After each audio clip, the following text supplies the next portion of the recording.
Bonjour à toutes et à tous, bienvenue dans l'École du Futur, très contente de vous retrouver. Voici le programme du jour. On va commencer par notre focus avec la présentation aujourd'hui d'un grand reporter et réalisateur. Il incarne une nouvelle génération de journalistes très présents, vous allez le voir sur les réseaux sociaux.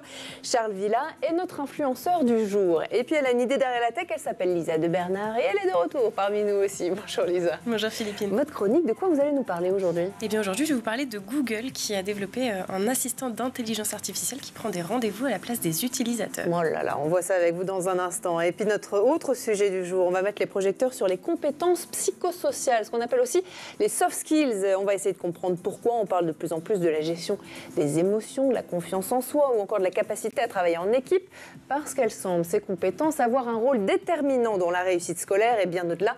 Alors on va s'intéresser ensemble tous les trois à cette nouvelle façon d'envisager l'apprentissage, qu'il s'agisse de lutter contre les inégalités, de favoriser le bien-être des élèves ou encore de préparer au mieux nos jeunes au monde du travail. Et c'est important, on en parle avec notre invité aujourd'hui en plateau, Hakim Alouche. Bonjour. Bonjour Philippine. Soyez le bienvenu sur le plateau de l'École du Futur. Vous êtes le directeur de Paideia et plein d'autres choses, vous allez nous en parler dans un instant. D'abord, on fait la place au focus.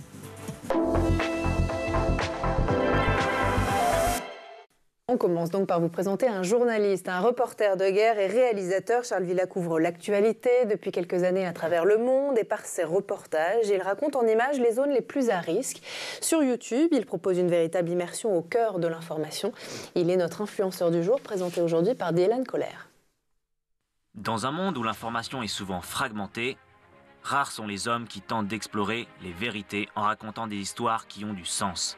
Pourtant, c'est la mission que s'est donnée Charles Villa, journaliste, reporter et réalisateur. Sur sa chaîne YouTube, le Français plonge au cœur de l'actualité. Des crises humanitaires aux réalités sociales méconnues, il n'hésite pas à se rendre sur le terrain, là où les défis sont les plus dangereux.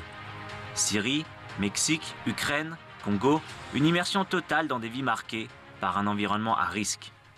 En octobre 2021, pas loin des côtes californiennes, il y a un pipeline d'une compagnie pétrolière qui a eu une fuite et ça a déversé des centaines de milliers de litres de pétrole dans l'océan.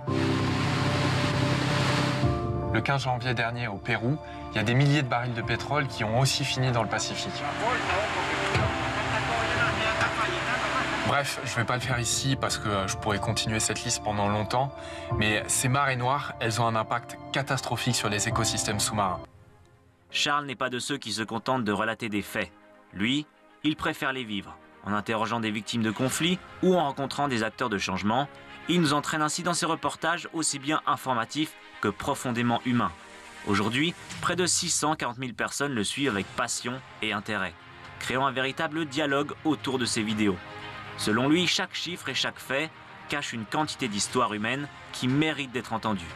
Alors si vous êtes prêt à explorer le monde sous un nouveau jour, à remettre en question vos certitudes et à découvrir des récits puissants, nul doute que son travail saura vous intéresser. Une immersion totale au cœur de l'actualité. Allez, autre chose maintenant. Vous en avez sans doute déjà entendu parler de ces fameuses compétences psychosociales, l'empathie, la gestion du stress, la coopération.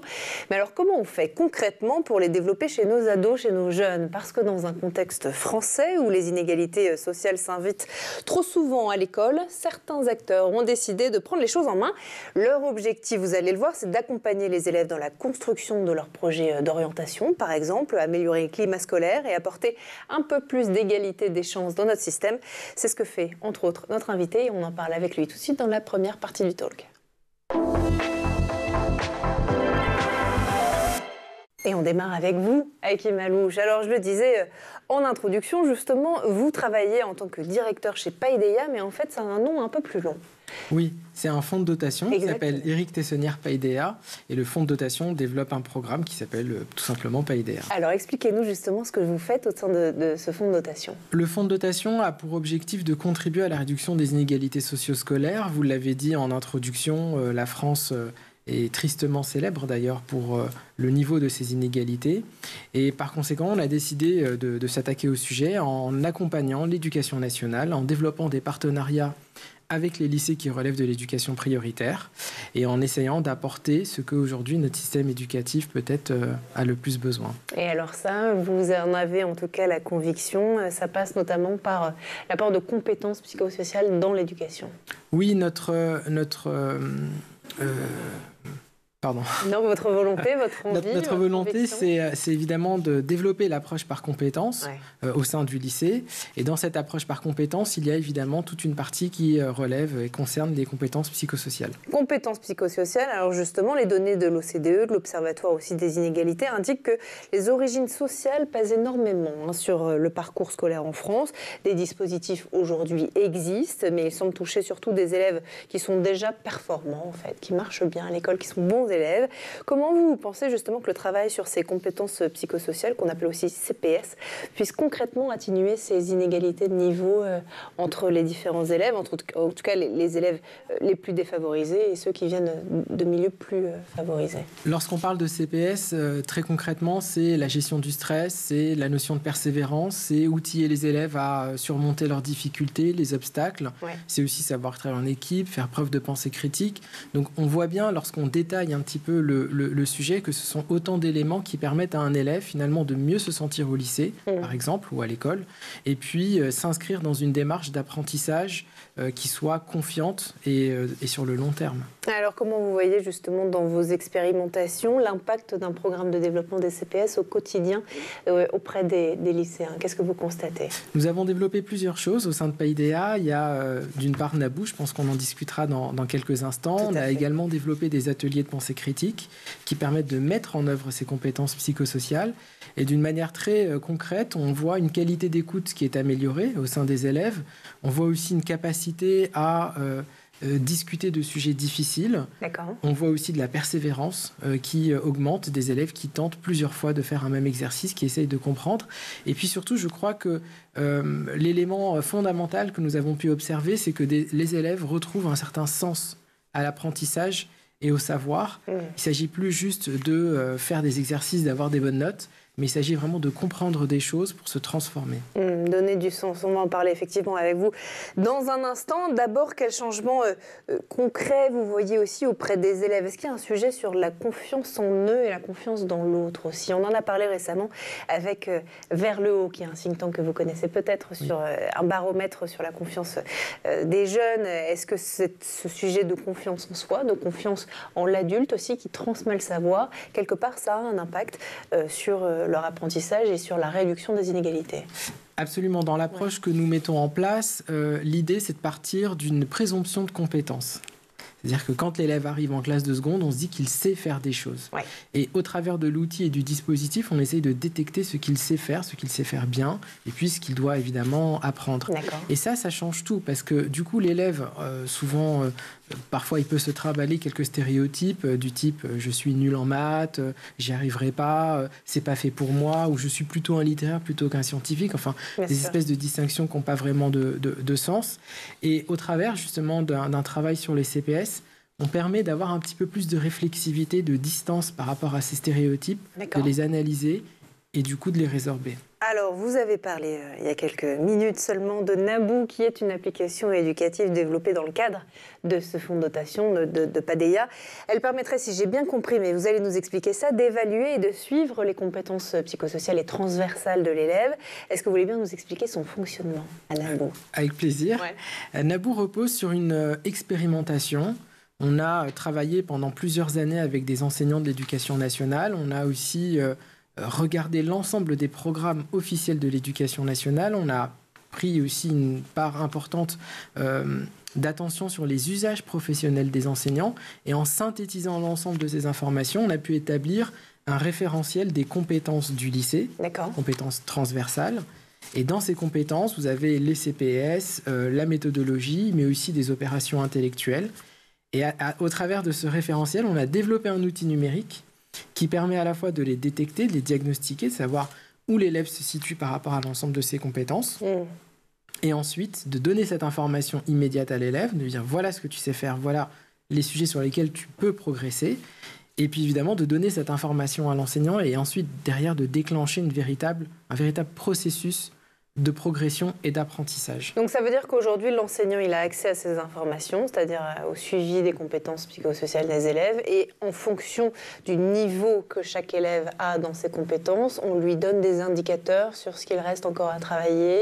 Comment ça fonctionne côté enseignant? Absolument. Concrètement, sur la partie des CPS, nous en testons 3. La persévérance, la curiosité, et puis évidemment le travail en équipe et la pensée critique. Et donc le diagnostic se fait sur ces 3 champs. L'élève a immédiatement l'information sur les champs qui sont diagnostiqués, l'enseignant aussi, les enseignants d'ailleurs, les équipes de direction. Et à partir de l'ensemble de ces résultats, les équipes pédagogiques, elles peuvent établir une stratégie d'accompagnement sur les sujets qui leur semblent prioritaires. Mais ces compétences, pour être très clair, Hakim, elles sont développées par le biais d'ateliers, par le biais de cours que vous proposez en fait aux enseignants de faire avec leurs élèves? Les ateliers, les compétences, elles sont travaillées de manière hybride. Il y a d'une part un parcours qui est développé dans Naboo, et donc l'élève le fait en autonomie, seul, chez lui, avec des micro-capsules. Et puis, il y a évidemment des ateliers qui sont réalisés en présentiel et qui permettent de mettre en musique, si j'ose dire, l'ensemble de ces compétences sous la supervision de l'enseignant. Lisa?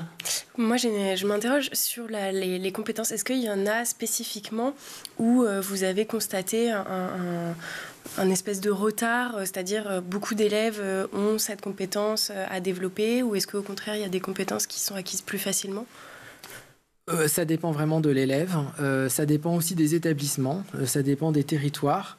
En fait, ça dépend de plein de paramètres et paradigmes assez différents. Et c'est là où on retrouve d'ailleurs un peu aussi la carte des inégalités en France, puisque tous les élèves ne sont pas évidemment au même niveau.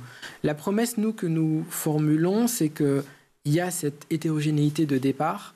Et après, l'idée, c'est sous la supervision de l'enseignant, avec sa prescription pédagogique, de faire progresser l'ensemble des élèves vers un même objectif. Ça doit être intéressant, toutes ces données effectivement dont vous parlez, Lisa, les données que vous avez à votre disposition sur les inégalités territoriales, les inégalités entre les établissements, entre les élèves eux-mêmes. J'imagine que c'est précieux aussi quelque part pour l'éducation nationale. Est-ce que vous travaillez avec elle d'une manière ou d'une autre, ou est-ce qu'elle vient vous voir en disant on a besoin de ces informations parce que peut-être qu'on ne les a pas aujourd'hui? Bien sûr, nous, notre logique, c'est vraiment de travailler main dans la main avec l'éducation nationale et de faire en sorte d'élever d'une certaine manière, de contribuer à élever le standard éducatif français. C'est notre objectif, en nous spécialisant et en se focalisant évidemment dans ces territoires qui ont le plus de difficultés. Selon vous, quels sont les avantages et les limites du numérique dans le développement des compétences psychosociales? Est-ce que vous avez identifié peut-être des garde-fous à mettre en place ou au contraire ça offre un champ de possibilités, d'opportunités exceptionnelles? Alors on investit évidemment beaucoup dans le numérique, on y croit, mais si vous voulez, on garde quand même la conviction que le numérique reste un outil et c'est une modalité. Ça ne peut pas être l'alpha et l'oméga, ce n'est pas une finalité en soi. Ce qui est important, surtout lorsqu'on travaille la question des compétences psychosociales, c'est la relation humaine. C'est la relation d'apprentissage. Et puis, c'est la projection que l'élève peut avoir de lui-même et vers laquelle il peut se déployer. Ça, c'est quelque chose d'absolument essentiel. C'est pour ça que le numérique est toujours articulé avec des ateliers en présentiel. L'école du futur s'invente tous les jours sur School TV. On va continuer à en parler avec vous, Hakim Malouche, dans un instant. D'abord, on fait juste un petit tour du côté de la planète Tech. Images et vidéos, c'est le meilleur d'Internet, c'est le Zap et c'est toujours l'œil de Jean Martineau.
On est de retour toujours sur le plateau de l'école du futur et en compagnie de notre invité aujourd'hui, Hakim Alouche. Et juste avant, justement, Hakim, de reprendre nos discussions, si vous le voulez bien, on va laisser place à la chronique de Lisa, qui a une idée derrière la tech.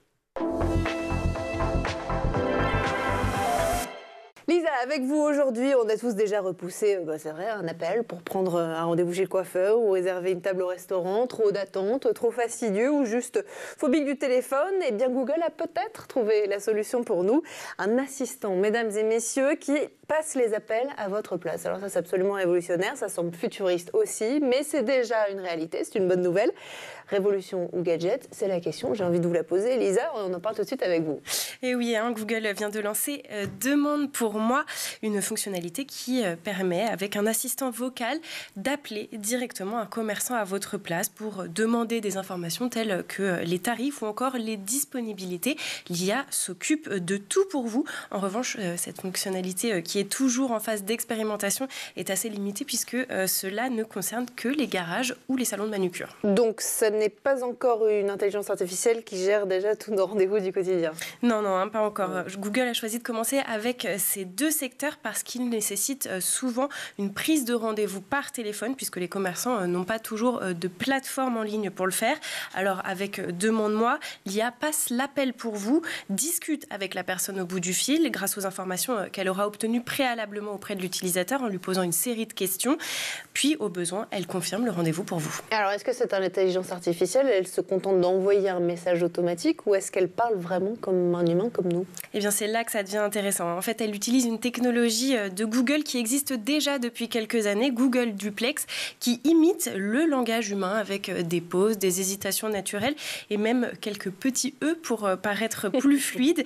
L'idée, c'est donc que l'interlocuteur au bout du téléphone ne se doute pas qu'il est avec une IA, quoique Google a précisé que l'IA annonce d'emblée, au début de l'appel, que c'est un assistant vocal. Alors justement, est-ce que ça fonctionne vraiment ? Est-ce qu'il n'y a pas des petits ratés ? On pourrait l'imaginer. Alors oui, bien sûr, des ratés, il y en a. Si la conversation devient trop complexe, l'IA peut être dépassée. Par exemple, si le garage demande des précisions techniques sur le véhicule ou si le salon propose plusieurs prestations en pack, ça peut devenir compliqué. Et puis, il faut aussi que les commerçants acceptent ce genre d'appel puisqu'ils peuvent décider dans les paramètres de Google Business de ne pas recevoir ce type d'appel. Alors, et puisque vous évoquiez une phase d'expérimentation, qui est-ce qui a accès à cette fonctionnalité aujourd'hui ? Eh bien, actuellement, elle est uniquement accessible pour les utilisateurs de Google Search Lab, un programme expérimental de Google qui permet aux utilisateurs de tester en avant-première des fonctionnalités en développement, ce qui signifie qu'elle n'est donc pour le moment disponible qu'aux États-Unis et plus précisément pour les détenteurs de smartphones Google Pixel. Si cette phase de test est concluante, on peut imaginer donc que Google étendra le service à d'autres secteurs comme les restaurants, les coiffeurs ou même les rendez-vous médicaux. Pour l'instant, on n'en est pas encore là, mais vous serez là évidemment pour nous en parler le jour où ça arrivera. Comme toujours. Comme toujours. Allez, fidèle au rendez-vous. Merci beaucoup, Lisa. On lance ensemble la deuxième partie du talk. Deuxième partie du talk avec notre invité, donc Hakim Alouche, le directeur de Paideia. On parlait juste avant la chronique de Lisa, on parlait avec vous du rôle essentiel que jouent les enseignants, bien sûr dans l'accompagnement des élèves, l'accompagnement aussi de ce suivi des compétences psychosociales dont vous avez fait votre spécificité. Les parents aussi, ils jouent un rôle capital dans l'orientation, dans le suivi de la scolarité de leurs enfants. Pourtant, ils ne connaissent pas toujours ces approches centrées sur les soft skills. Comment vous impliquez, si vous le faites, les familles aujourd'hui dans vos programmes et comment elles réagissent justement à l'introduction des CPS dans les programmes ? Vous avez raison, le rôle des familles est absolument crucial. Elles sont impliquées dans le programme. À chaque fois, évidemment, les élèves qui suivent le programme Paideia doivent signer un dossier d'inscription. Donc c'est quand même assez réglementé. Et puis évidemment, nous organisons des sessions de travail et d'information avec les parents. Nous leur expliquons ce que nous faisons et puis nous essayons évidemment de répondre à l'ensemble de leurs questions.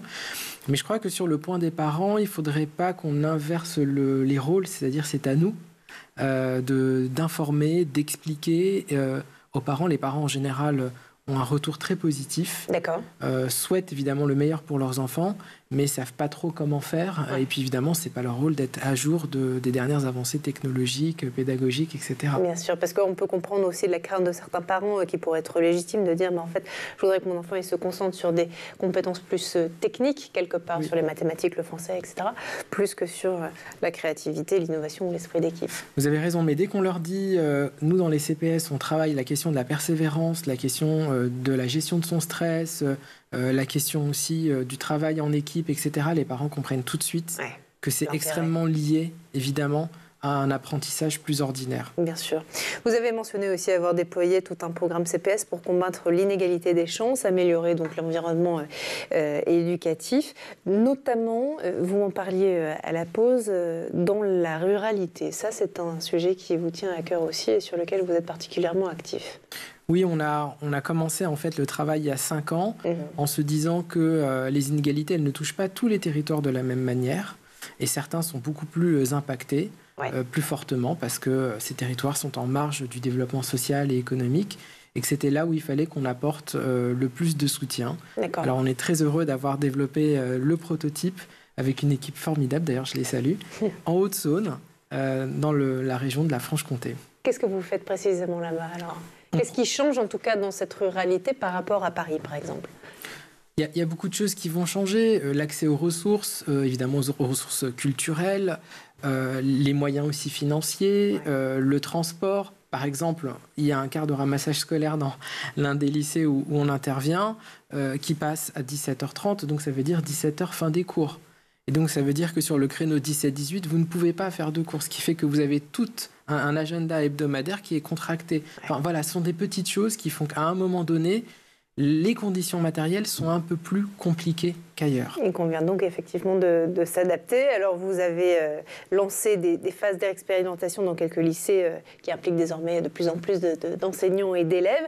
Est-ce que vous avez prévu aujourd'hui d'étendre cette expérimentation à d'autres académies, d'autres établissements, d'autres milieux en France ? Tout à fait. Notre ambition initiale, c'est de contribuer donc à la réduction des inégalités socio-scolaires. Et notre objectif, c'était vraiment de pouvoir atteindre l'ensemble des lycées qui relèvent de l'éducation prioritaire.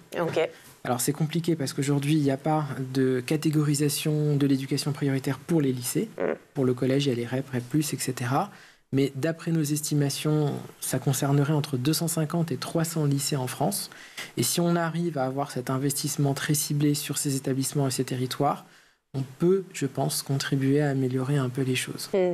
Elisa, vous vouliez réagir ? Oui, vous vous opérez uniquement en France métropolitaine ou vous êtes aussi tourné vers les territoires d'outre-mer ? Potentiellement, c'est toute la France. Donc, y compris évidemment les territoires d'outre-mer, où il y a des énormes enjeux aussi éducatifs et qui souvent, d'ailleurs, ne sont pas très connus.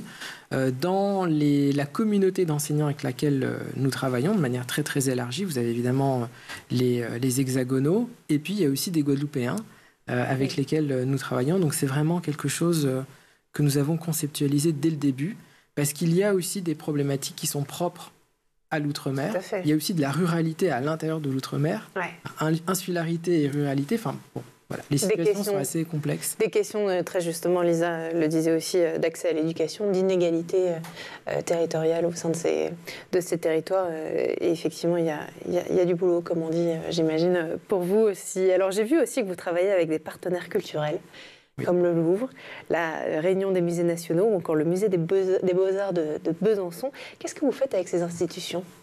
Ça, c'est une des fonctionnalités que nous avons à l'intérieur de Naboo, qui est justement d'aller dans ces territoires plutôt isolés géographiquement et d'essayer de favoriser l'accès à la culture, la fréquentation des œuvres. Et donc, ce que nous avons imaginé, toujours en lien avec les CPS, c'est de dire comment est-ce qu'on peut créer la rencontre entre une œuvre d'art et puis un jeune. Alors, dans Naboo, par exemple, lorsque vous vous connectez, vous avez un tableau des émotions avec des petits emojis, donc triste, joyeux, amoureux, etc. Et lorsque l'élève clique sur sa météo émotionnelle du jour, il découvre une œuvre d'art ou de l'esprit qui concerne son émotion. Et il y a une fiche donc, qui lui explique, par exemple, s'il se sent amoureux, qu'est-ce que c'est que le baiser de Rodin, qui est Rodin, à quel courant il appartient, etc. Où est-ce qu'il peut retrouver dans son enseignement ordinaire Rodin ? peut-être en français, et peut-être d'ailleurs en physique-chimie, si à un moment donné on parle de fusion des métaux, etc. Et l'idée, c'est vraiment de lui dire, ton émotion, elle est universelle, et puis tu peux te cultiver grâce à ça. Et en fait, ce processus-là de personnification par l'émotion permet un apprentissage beaucoup plus intense. Ancré aussi dans le réel. Oui, exactement. Alors, quand on parle aussi de compétences psychosociales, de soft skills, on parle aussi de la pensée critique, l'esprit critique. On en parle régulièrement, et d'ailleurs souvent avec Lisa sur ce plateau, quand on parle notamment des enjeux d'intelligence artificielle dans l'éducation. Ces ateliers, ils encouragent les élèves, on comprend, et on en parle régulièrement, à argumenter, à raisonner, à se questionner. Et parfois, on y aborde dans ces ateliers des sujets délicats, comme les fake news, des croyances, etc. Et comment vous abordez ces questions sensibles en classe aussi? Parce que quelque part, l'esprit critique, s'il y a une compétence psychosociale dont on a besoin au XXIe siècle, non pas que je dénigre les autres, bien au contraire, mais on se dit que face à l'actualité, et notamment technologique, qui vient aussi apporter une vraie révolution dans l'éducation, il faut travailler ces sujets-là avec les jeunes. Comment vous vous y prenez? Vous avez raison. Alors, on a développé ce qu'on appelle les ateliers pensés par soi-même, qui sont des ateliers où on développe la pensée critique et empathique. J'insiste vraiment pour qu'il y ait toujours les deux. D'accord. C'est-à-dire qu'une critique, elle ne peut pas être sèche et d'une certaine manière acerbe. Sinon, l'idée, c'est de ne pas de détruire le lien social. C'est au contraire de l'alimenter et de le nuancer. Et dans ces ateliers, on amène les élèves, non pas à leur dire ne croyez pas dans les fake news. Enfin, je veux dire, ça n'a presque pas de sens de le formuler comme ça. Bien sûr. Mais plutôt à penser autour de critères. Et donc à aussi réfléchir à la qualité de leur raisonnement, à la qualité de la logique qu'ils peuvent déployer. C'est là où, dans, par exemple, les ateliers pensée critique, on va utiliser les mathématiques. C'est pour ça que je parlais tout à l'heure de transdisciplinarité. Alors, comment vous utilisez les maths? La logique. D'accord. En mathématiques, on ne fait que des raisonnements logiques. Le calcul est un raisonnement logique. Et donc, dans nos ateliers pensée critique, lorsqu'on va, par exemple, analyser les différents types de raisonnements, les raisonnements fallacieux, etc., on va démontrer, travailler avec les élèves, aussi le raisonnement mathématique. Donc, si vous voulez, tout ça fait sens pour l'élève. Les matières ne sont pas les unes à côté des autres, ou en concurrence d'ailleurs, mais elles viennent s'alimenter autour d'une réflexion beaucoup plus profonde. Et puis, dernier point dans les ateliers pensée critique qui nous semble important, c'est le rapport à l'erreur. Là aussi, on essaye de déjouer les peurs et les craintes des élèves d'avoir faux, parce que souvent, en fait, ils sont plongés dans une pédagogie de la réponse. Si vous n'avez pas la bonne réponse, c'est compliqué. Et là, on essaye plutôt d'aller vers des pédagogies du questionnement. C'est ce que j'allais vous dire et ce sera le mot de la fin. Quand on regarde un peu ce que vous faites sur Internet, on voit que les enseignants, ils notent qu'ils portent un autre regard. Ce sont leurs mots sur les élèves, se concentrant davantage sur ce qu'ils savent faire, ces élèves, plutôt que sur leurs erreurs ou sur leurs lacunes. J'ai l'impression que c'est le début d'une révolution et que vous avez peut-être un peu tout gagné. En tout cas, c'est tout ce qu'on vous souhaite. Vous serez là pour nous en parler. On vous souhaite tout le meilleur, en tout cas, pour la suite. Merci beaucoup d'avoir été parmi nous. Hakim Alouche de Paideia. Merci aussi à vous, Lisa de Bernard, d'avoir été parmi nous aujourd'hui. Merci à vous de nous avoir suivis, à la régie, à Édouard Degnaud d'avoir produit cette émission. Et puis nous, on se retrouve dès demain, toujours à 12h30, toujours sur School TV. D'ici là, passez une très bonne fin de journée.